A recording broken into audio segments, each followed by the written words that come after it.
Okay, I only see a few of you.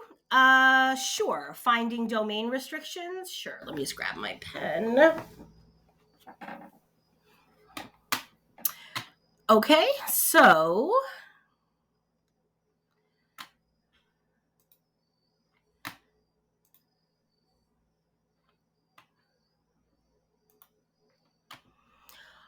okay, so first let me just check. Can you guys see my class notebook page? Yes. Okay, so then the question was about domain restrictions. So first, let's just make sure that we understand how like general domain restrictions work. Because if we don't understand that, it's hard to put them together. So like, let's say that the f function was 1 over x minus 2. Then the domain would be that x could not equal 2.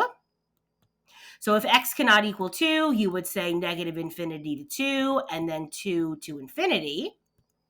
Let's say that g was x squared. There are no restrictions on x squared, so the domain is all real numbers. Let's say that you were being asked to find f of g. So if you were being asked to find f of g, that means that you would put the g, so this would be f of x squared. So that means that you would have 1 over x squared minus 2. Because of the fact that in this problem, you do still have something in the denominator, if you wanted to find restrictions on the denominator, you would have to set it equal to 0. You would have to add the 2, take the square root. When you take a square root, it's plus or minus. So again, if you're talking about f of g, if you're putting the g into the f, if I now ask you to find the domain of this entire thing, you have to not only include the restrictions of the endpoint, but you also have to include any restrictions along the way. So the final problem tells you that x cannot equal plus or minus radical 2, but you also have to take the original f restriction of regular 2. So you actually would have a domain of negative infinity to negative radical 2. And then negative radical 2 to positive radical 2, then positive radical 2 to regular 2, and then regular 2 to infinity. So again, let me just, trying to get my eraser here. Hang on. Let me just, class notebook's going a little screwy there. Okay. So let me just again explain that. So if you're talking about,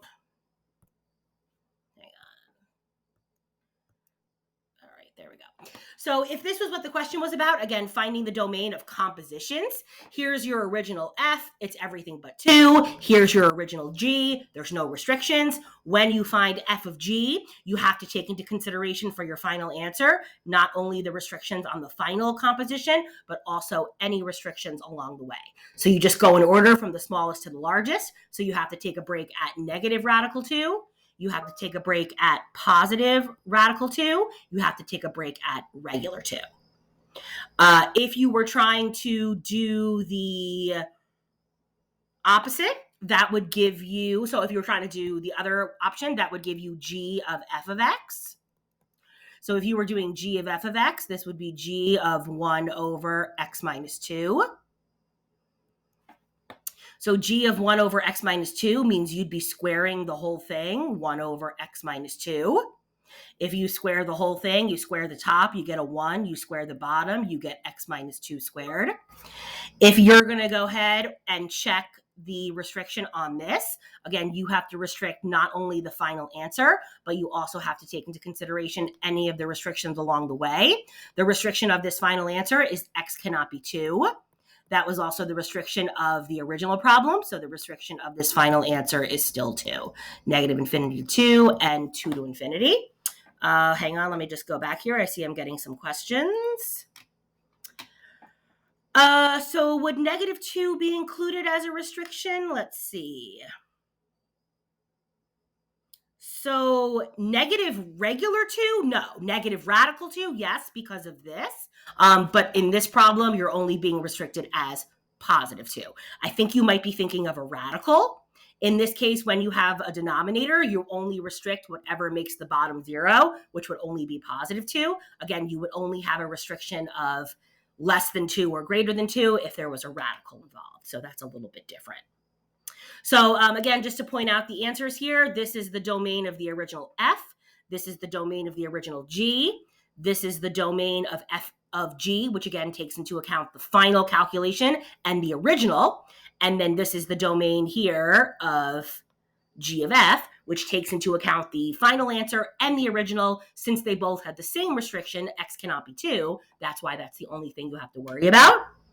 So again, going back to the question, Ava, there's no radical in this problem, so I don't know if you are looking for if you're looking at a specific problem or a specific type of problem you want me to go over, but there are no radicals in this problem, so I'm not sure quite what you're asking. I can always come back to you if you can think of something more specifically to ask. When it comes to 4 and 7 from the class notebook review, okay, let me pull that up here. So number 4 and 7, okay. So for number 4, the loudness L of a sound measured in decibels is inversely proportional to the square of the distance d from the source of the sound. So this is the 1.10 stuff. And again, when it comes to the 1.10 stuff, you're looking for those magic words that tell you whether it's direct variation or inverse variation or some combination of the two. So in this case, they're telling you that the loudness L is inversely proportional. So again, this would be inversely proportional. You know that this is y equals k over x, and then you want to start using the appropriate variables. So if they're talking about the loudness L, they're talking about L equals inversely proportional, so k over the square of the distance d. So the square of something means d squared.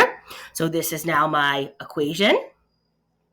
When they tell you that a person who is 10 feet away from a lawnmower hears a sound of 70 decibels, how loud is the lawnmower when the person is 100 feet away? So you're going to start by taking that data point and you're going to plug in.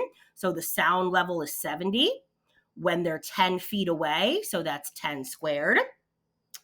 If you go ahead and calculate for k, this is 100 times 70. When you cross multiply, you're going to go ahead and get that k has a value of 7,000. So you now know that L equals 7,000 over d squared. That's the magic equation that you can use for anything. And then in this particular problem, they're asking about being 100 feet away. So L would equal 7,000 over 100 squared. If you go ahead and calculate that, you get 0.7. And because they told you they were measuring it in decibels, I just would call that dB. So again, this is the 1.10 stuff. And in the 1.10 stuff, you only have to worry about the stuff on the back of the notes. You only have to worry about writing an equation for inversely proportional or directly proportional. And again, there's only a handful of equations I guess you kind of have to memorize, but really it's k over x or k times x. And then there could be some other interpretation of x. It could be the square, it could be the cube, it could be the square root.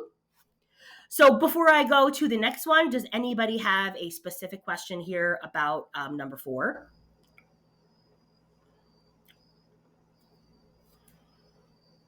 Okay. So number 7, okay. Again, number 7 takes into account all of the inverses, all of the composition that we've kind of been doing for the bulk of these sections. There's a lot of stuff going on here, so there's a lot of ways that you could go wrong. So again, this would be a really great problem for a review, probably not as great of a problem for a quiz, just because if you make one mistake, you maybe make a lot of mistakes. So just something to keep in mind here. So looking at the problem, just to start us off, I know that at some point I'm going to need Excuse me, Ms. Lipinski? Yes. So does that mean like a problem like 7 would not be on the quiz? I just mean that it's not likely that, like, this problem has, like, you have to be able to find the inverse and compose it correctly with f, and then compose it correctly with the inverse, then take the inverse and then plug a number in. So I'm not saying you won't see anything like this. I'm just saying you might not see it all in the same problem. Does that make sense? So basically there will be problems where we need to find the inverse or do the FOG. Right, but maybe just not so many things all in one problem. Okay. Okay, so again, looking at this problem, the fact that I'm going to need H inverse at some point means I'm going to go ahead and just find that now. So the inverse of H is x plus 2. Remember, I could do the 4-step process if I want to, or I can just kind of try to make it a little bit easier and do it in my head. I'm also going to need the inverse of G, so I'm going to go ahead and find that. So this is going to give me x over 5. So from here, I'm going to go ahead and start with G inverse because it looks like that's what they want me to begin with. So I'm going to take G inverse and I'm going to plug it into the regular F. So that means that I am going to take this equation and I'm going to plug it into the regular F. So if I do that, I am going to get x over 5, the whole thing cubed, all divided by 3. If I cube x over 5, that gives me x over 125, which is all over 3 over 1. That's a complex fraction, so I'm going to multiply by the reciprocal, which is a third. Oops, sorry, I lost my cube there. So cube the x, you get x cubed. Cube the 5, you get 125, divided by 3, which is the same as multiply by a third. So that's going to give you x cubed over 3 times 125 is 375. So this is where I'm currently at, and that's just this calculation, putting the inverse of G into the regular F. So is there any questions how I got to here before I keep going? Okay, I'm going to take now this entire green quantity, and I now have to plug it into H inverse. So I'm going to plug this entire thing in for this x. So that's going to give me x cubed over 375 plus 2. Then once I've done that, I'm going to go ahead now and take the inverse of that entire thing. So if I'm now going to take the inverse of this entire thing, this might be one where I might want to consider it as the 4-step process. So if I want to consider it as the 4-step process, I'm going to go ahead and set it equal to y. Then I'm going to go ahead and switch the x and y. And then I'm going to go ahead and resolve it for y equals. So if I go ahead and resolve it for y equals, I'm going to first subtract the 2. Remember, this is really over 1, so I'm going to go ahead and cross multiply. That's going to give me y cubed is equal to 375 times x minus 2. I can distribute it or not. It doesn't matter. To get the cube by itself, I'm going to go ahead and take the cube root. And again, when you're taking the cube root, guys, there's no plus or minus for cubes. That's only for squares and fourths and things that are even. Okay, so that brings me to here, which means I have now done all of these steps. I found the inverse of G and I plugged it into the regular F. That gave me this green answer. I then plugged that into the inverse of H. That gave me the final answer. And now I want to go ahead and plug in 14 thirds. So if I plug in 14 thirds, this gives me y equals the cube root of 375 times 14 thirds minus 2. If I'm going to try to subtract 14 thirds minus 2, I'm going to do that with a common denominator. So I'm going to go ahead and rewrite this as the cube root of 375. The common denominator of 1 and 3 would, of course, be 3. So this is 14 minus multiplied by 3 over 3, 6. That would give me the cube root of 375 times 8 thirds.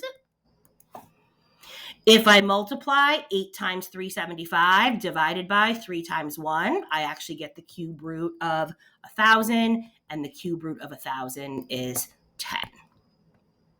So again, all the different pieces in this problem are things you might potentially see, finding an inverse, composing it with an original, or finding an inverse and composing it with another inverse. Again, I don't know that you definitely are not going to be asked to do all of this in one problem, because go back and look at this. I mean, there were 9 different calculations here. And if you got any of them wrong, you're going to get the whole thing wrong. So again, that's what makes it a good review problem, but not necessarily a good quiz question.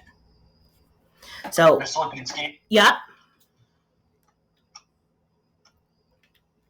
Yes. So now can you do problem 8 from that review? Okay, so we did problem 8 in class. but you want me to do it again? Yeah. Okay, just 1 second. Okay, before I move on to any problem 8, guys, any other questions here about problem 7? Again, I already clarified you're not going to see one like with this whole, with all these different calculations, but I would recommend whatever you might see, just take it step by step, work from the inside out, and just do one step at a time. There's always partial credit, so as long as you show me your work, you can always try to get as many, as much credit as possible. So again, here in number 8, we did already do it in class, but I guess I can talk about it again. So you have a ship that is traveling 20 miles per hour, and it is parallel to a straight shoreline. The ship is 5 miles from the shore, and it passes the lighthouse at noon. This would be a little bit hard for you to envision, which is why I do, of course, have this picture for you here. So again, you have this boat that's chugging along. We know that when it passes the lighthouse at exactly 12 noon, it's exactly 5 miles away. This boat is going to continue to move, and we know that it's going to be traveling 20 miles per hour. So at some point, it's going to keep moving. When it stops here, I can calculate this distance from the lighthouse. If it moves further along, I could calculate this distance, this distance, this distance. As any distance along the way, if I know how far and how fast this boat is moving, I can calculate the distance from the boat to the lighthouse. So again, that's just the setup. Any questions on the setup before I keep going?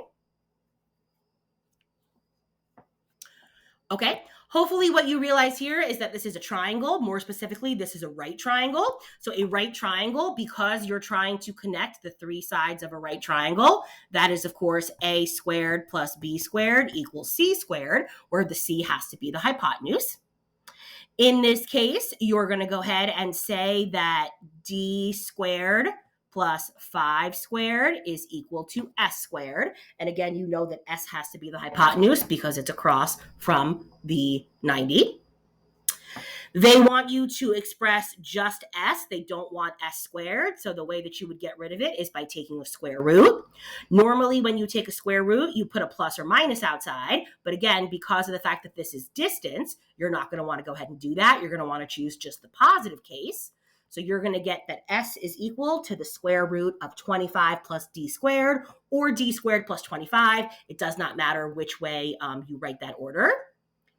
I would just caution you from here, you do not ever know the square root of a binomial. You do not know the square root of d squared plus 25. It is not d plus 5. It's not d minus 5. It is not something that you know, so don't feel like you have to go any further.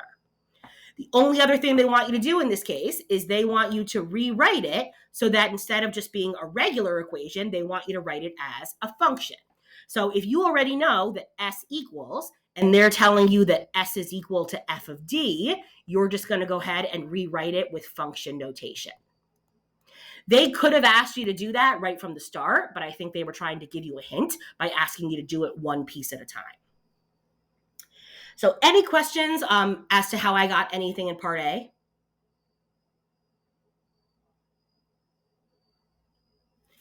Okay, so now they're talking. Just a quick question on problem 8. Yep. Could we expect something like this on the quiz? I mean, again, you are going to see applications that you have not seen before. So, like, is it going to necessarily be a boat? Probably not. But are you going to be asked to apply equations and composition and explaining in some new context? Yes. I mean, again, if you go back and look at this worksheet, there was a problem about crude oil. There was a problem about, this is a problem about boats. There was a problem about manufacturing. Like, I can apply these topics to any scenario that I make up. So again, you should be prepared to see a scenario tomorrow. Okay, so then for B, you're trying to express the distance d as a function of time, the time elapsed since noon. And then again, they're telling you to call it the g function. So if you are trying to relate d and s, so this distance here depends on how fast, how far, and how long has gone by for the boat moving along. So because of the fact that the boat is moving 20 miles per hour, that means that the distance d is going to move 20 miles per hour, and 20 miles per hour would be 20t. Again, in some circumstances, that would be enough, but because of the fact that they want you to call it the g function, you're just going to go ahead and say that g of t equals 20t. So that's going to go ahead and give you your answer to B. Then finally, they want you to find f circle g. So f circle g means you're going to plug this into here. So you're going to get the square root of the whole 20t squared plus 25. 20t squared, square the 20 is a 400, square the t is t squared plus 25. You actually could simplify that further, but for our purposes, I'd be okay if you stopped there. And then most importantly, not just for this problem, but again, for problems that you're going to see tomorrow, what does this function represent? So in order to explain what the function represents, you have to be able to tell me, one, what is going in, and two, what is coming out. So the answer to this here is this is the distance of the ship from the lighthouse as a function of time. And again, you don't necessarily have to say it with that exact verbiage. You could write it in a slightly different way, but because of the fact that you know that you're starting by putting in a time, that's how you know that that's the first thing that should happen. And then if you go back to A, what is it that you were trying to find? You were trying to find the distance between the lighthouse and the ship. So you basically just have to be able to explain that in words. I mean, I'm happy to have done it for a second time, but whoever asked the question, is there anything specific that I can, clarify for you? Or for anyone? Let me go back and see if I have any other messages here.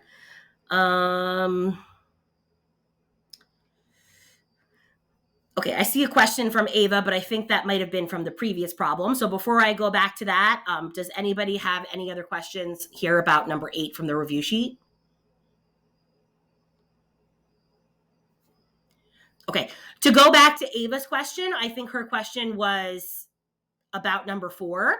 I think she was asking, does it matter what goes in for Y and what goes in for X? In this case, if you're trying to measure the loudness of something, you would measure the loudness after the person was closer or further away from you. So it does matter who goes in for X and who goes in for Y. The first thing that would have to happen is, again, the person would have to either step closer to you or step further away. And only once the person is standing somewhere would you actually try to measure the loudness. It wouldn't really make sense to go the other way. And again, because they're starting with the loudness L is inversely proportional to D, that's how you know that L is the Y value, because that's what comes first. But again, a little bit of common sense. You wouldn't measure the sound and try to predict somebody's distance. You would more likely have somebody choose a distance and then measure the sound. So in this case, yes, it does matter. Other questions, guys, either from this review sheet or from Delta Math or just about anything? I'll go back to the chat here. So if anybody has any questions, you can feel free to type them in the chat or yell them out. Give you a minute to think about it.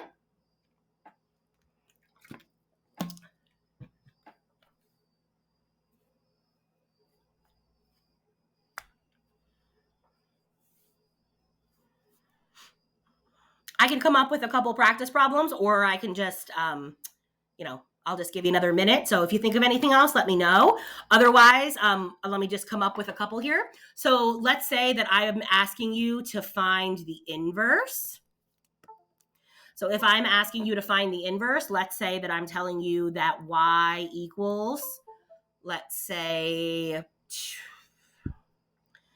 2 times the square root of X minus 6 minus 5. So if you want to try it, why doesn't everybody go ahead and take a minute to see if you can find the equation of the inverse? And again, just to clarify here, if you were going to check that the inverse exists, this is a square root. Remember, a square root normally looks like this. This is a square root that is moved 6 to the left and then down 5 and then twice as steep. So in the end, this is what the graph is going to look like. No matter what, though, a square root function is always going to pass the horizontal line test. So that's how I know that an inverse exists. The domain restriction on this is already implied that it has to be 6 to infinity. You don't have to write it, but just FYI. So again, if you want to go ahead and try it for a minute and see if you can find the inverse, and then we'll go over the answer.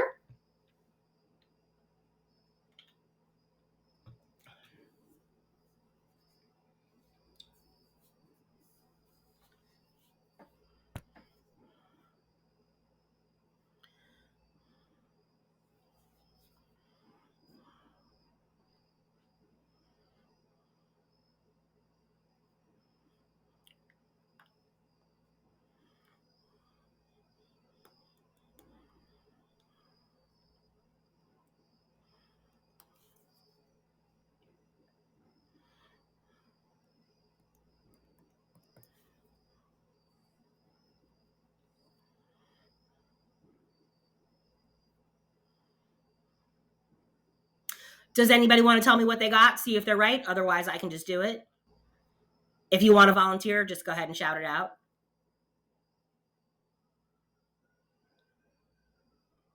Okay. And again, whether you start with f of x and make it f inverse or start with y and make it y inverse, it doesn't really matter. So in this problem here, you're going to go ahead and switch the x and y. Then you very carefully have to unwrap your y. So the first thing you would do is add 5. Then you would divide by 2. And that would give you the square root of y minus 6. In order to get rid of a square root, you would go ahead and square both sides. If I was going to square x plus 5 over 2, I would probably leave it as x plus 5 squared over 4. You could just leave it as the whole thing squared, or you can square the top, square the bottom. Final answer, you have to go ahead and add the 6. So you would get x plus 5, the quantity squared, over 4 plus 6. So this would be my original, and this would be my inverse. And then again, things that I could potentially ask you to do is I could ask you to prove that they're inverses. If I were to ask you to prove that they're inverses, you would have to prove the composition both ways. And then again, asking for this domain restriction, this is an implied domain of 6 to infinity because, again, this radical has to be greater than or equal to 6. The only reason why that would be relevant is because if you now went to graph this, you could only graph it for y is greater than or equal to 6. Remember, this is a quadratic, which means it has both sides. You're only going to graph half of it, and you would know which half to graph because of the fact that y has to be greater than or equal to 6. If we were to give the inverse as x squared plus 25 over 4 plus 6, would we still get full credit? Say it again. If we were to give the inverse as x squared plus 25 over 4 plus 6 as the inverse, would we still get full credit? That would be incorrect because you would have to FOIL this top. So if you did x squared plus 10x plus 25 over 4 plus 6, that would be correct. But what you said did not take into account the FOIL. So if you FOILed correctly, that would be fine. My advice is if you are not sure if you're going to do it correctly, don't even try. But either way, you would have to do the correct FOIL in order for that to work. But yes, if you did do the FOIL correctly, I would accept that. The only reason why I would maybe recommend not doing that, again, is because of the proof step. If you now try to prove it with this expanded version, it's going to be a lot harder for you to do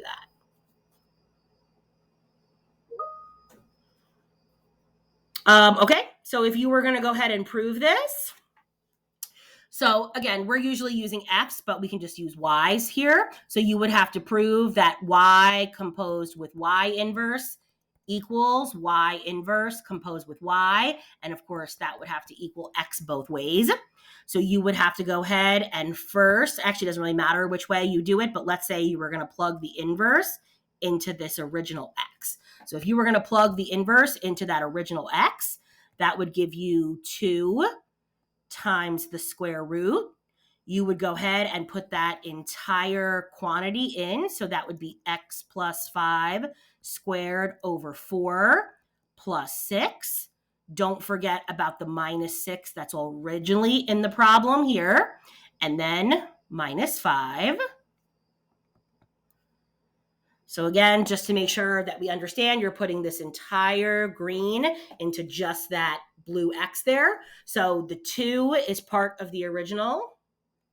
This -6 is part of the original. And this -5 is part of the original. So if you were going to try to now go ahead and unwrap your X, you would first start by canceling these 6's. So 2 times the square root of X plus 5, the whole thing squared over 4 minus 5. You would now apply the square root to the top and apply the square root to the bottom. So the square root of X plus 5 squared is X plus 5. The square root of 4 would be 2. You can then cancel the 2's. And finally, cancel the 5's. So that would be proving it one way. Give you a second in case anyone's writing that down.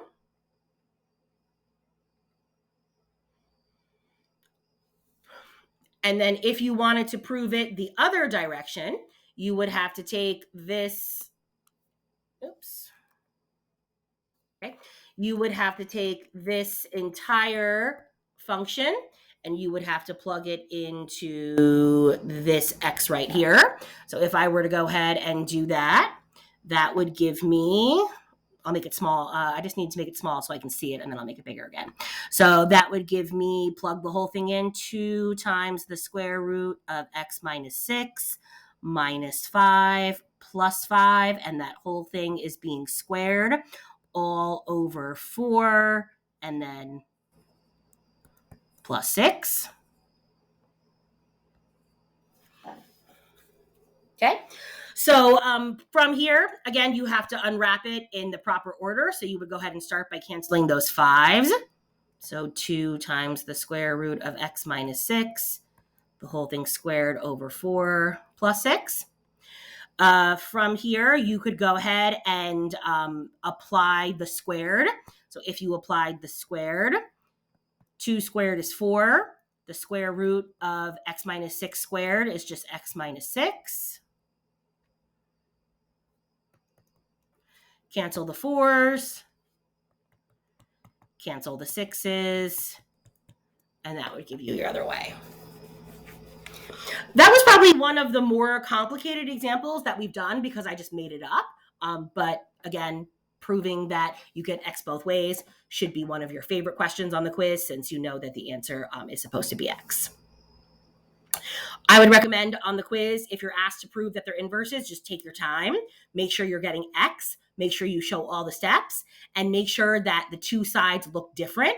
If the two sides look the same, that usually means you've proved the same thing twice instead of proving two different things. Okay, so again, if you have more questions, yell them out. Otherwise, I can go ahead and give you a decomposition if you want. So remember, a decomposition means that I give you the final answer and you had to tell me what functions were created to make it. So let's say that I do h of x equals x minus 4 cubed plus 7. Probably a relatively straightforward one, but let's say that there's some k. So this has to happen first. That went into some g, that went into some f, and that winds up being the final answer. You would have to tell me what each of those were. So anybody want to try it? I think k would equal x squared. Well, I don't see any squares in this problem. I mean x cubed. So you want to start with an x cubed? Wait, let me check the problem again.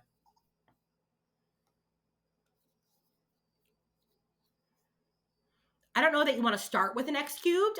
Anybody else want to try? Yes, I want to start with an x cubed for k. Okay, I'm not sure that you do because I don't know that that's going to give you an answer. It's x minus 4. Okay, x minus 4. If we start with an x minus 4, anybody want to suggest the next step? X cubed. That's where the cube would come in. And then how about the final step? X plus 7. Sounds good. Again, because of the fact that something had to be cubed, that's how you know that you have to start with a something, not start with a cube. I can give you another one of these. How about...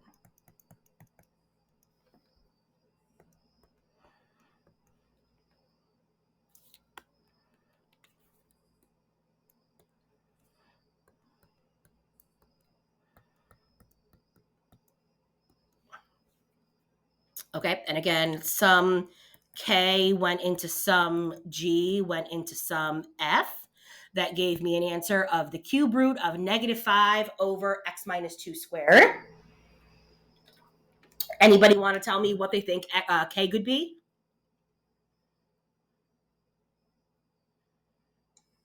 X minus 2 squared. Okay. Anybody want to try G then? -5 over x. Okay, and then the final? Square root of x. Cube root. Cube root of x. But yes. And there actually would be a different iteration of this. If you wanted, instead of having the squared here, you could have the squared here, and that works just as well. Okay. Anything else, guys? Let me go back to the chat here. So I see that there are, 10 of us. So that's good. That's the same amount that I had last time. So that's nice. Again, I'm looking at the chat here. Anyone else have a either conceptual question they want to see some of, or a specific homework problem or a specific review problem that I can do for you?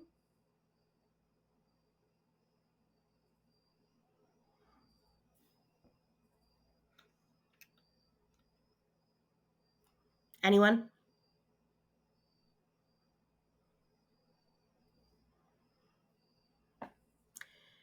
Okay, last call. Anything at all you want me to do? Make one up or... Okay, again, it's a front and a back. It's 10 questions. You'll get the full 40 minutes, which I think should be more than enough time. Again, I wouldn't call this quiz hard. I just think you're going to see some things on there that the questions are just being asked to you in a slightly different way. So take your time, read carefully, and I think hopefully you should be fine. Make sure that you submit your homework if you haven't already done that. And otherwise, just review the core concepts. Make sure that you can relatively simply find an inverse, prove an inverse, graph an inverse. Make sure you know how to do the horizontal line test, and make sure you know, if you do the horizontal line test, how to split the graph. You basically have to split it so that it does pass the horizontal line test. So if those words inspired any other questions, lay them on me. Otherwise, if you don't have anything, then I guess that's the end of the meeting. So if anyone can think of anything else, lay it on me. Otherwise, you're welcome to exit, and I'll stay until I'm the last one.